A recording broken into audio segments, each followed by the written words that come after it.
Que sait-on sur Lucie Castet, désignée par le nouveau Front populaire pour devenir première ministre?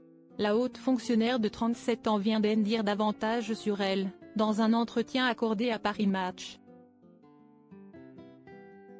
Si elle est nommée par Emmanuel Macron, Lucie Castet, 37 ans, encore inconnue il y a un mois, deviendrait la deuxième personne ouvertement homosexuelle à occuper le poste de Premier ministre, après Gabriel Attal.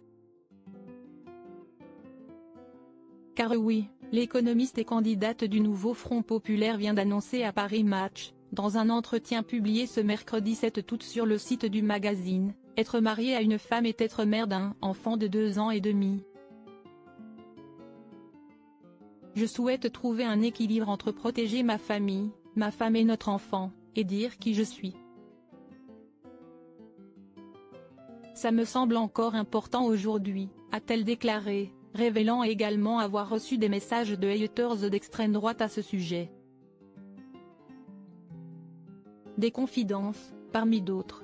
Car Lucie Castet vient également d'en dire davantage sur elle, et sur ses centres d'intérêt notamment. À l'école, je participais à tous les crosses. J'ai fait du tennis pendant une dizaine d'années, du handball, du taekwondo. J'ai mis l'effort physique, a expliqué celle qui est engagée dans une course de fond pour Matignon, en sportive aguerrie. Fan de surf, elle a aussi parcouru le monde au gré de ses études. Un parcours qui contraste avec l'image de l'énarque toujours le nez dans ses dossiers, précisent ensuite nos confrères. Lucie Castet à Matignon? Elle se sent capable, je n'ai rien à prouver. Je suis bien dans mes baskets, les gens découvriront cela, ou pas. Énarque, si est une partie de ma réalité.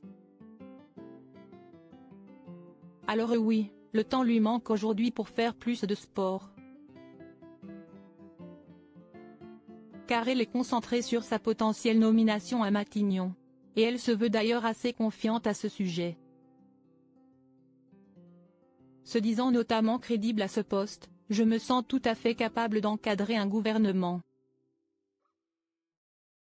Et je tiens ma légitimité de ma désignation par le NFP. Reste donc à savoir quelle décision prendra le président de la République, lui qui a récemment pris des vacances à Brégançon, mais qui les a interrompues pour soutenir les athlètes français au judo, notamment Teddy Riner, médaillé d'or à 2 reprises en judo.